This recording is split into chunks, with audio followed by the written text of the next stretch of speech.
Voilà, donc la récolte est terminée, donc on va en avoir un peu moins que prévu, parce qu'on a une hausse en fait qui était remplie de miel de colza, et le problème du miel de colza, c'est que s'il n'est pas récolté tôt dans la saison, le mois de juillet c'est trop tard, donc s'il n'est pas récolté tôt, en fait il se cristallise, c'est-à-dire qu'il devient du sucre.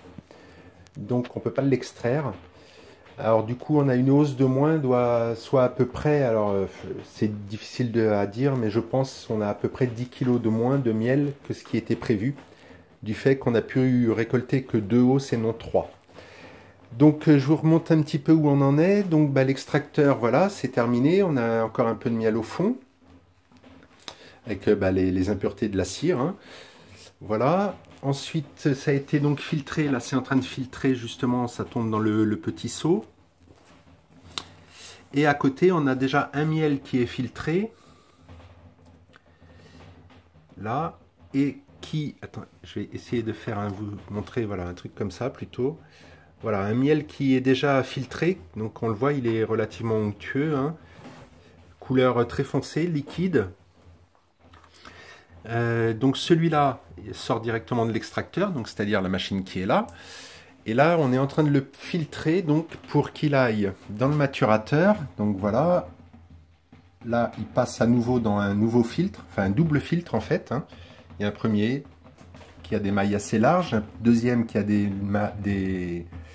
mailles un peu plus serrées. Et en fait, donc, il est en train de couler. Je ne sais pas si vous allez voir, il est en train de couler dans le maturateur. Donc voilà, on voit les filets de miel là qui tombent du filtre, et il tombe au fond du maturateur. Donc apparemment vous avez l'air de voir quand même. Enfin moi je le vois sur la vidéo. Après je ne sais pas ce que ça donnera. Voilà. Et donc là, une fois qu'il est filtré, donc la deuxième fois, c'est-à-dire là, cette fois-là, il va rester plusieurs jours dans le maturateur à une température de 20 degrés pendant le temps que les dernières impuretés, bon là il en reste pratiquement plus, hein, mais dans quelques jours, dans 3-4 jours, on aura une espèce de mousse blanche qui va se former au-dessus du miel. Donc cette mousse, on la retire avec une spatule. Et ensuite, le miel est prêt à être mis en pot pour la consommation. Donc voilà où on en est actuellement. Donc ça se termine, on a commencé le lavage des ustensiles, on a mis les hausses qui ont été désoperculées aux abeilles pour qu'elles finissent de le lécher. Alors vous allez peut-être pas voir, c'est au fond là-bas. Je vais essayer de vous faire un gros plan. Hop, voilà. Donc dans la brouette, on a les 3 hausses avec les cadres dans lesquels se trouvait le miel. Et donc c'est placé à un peu plus de 6 mètres, hein, des ruches. Donc la première ruche, on la voit, elle est là. Les autres sont dans la lignée.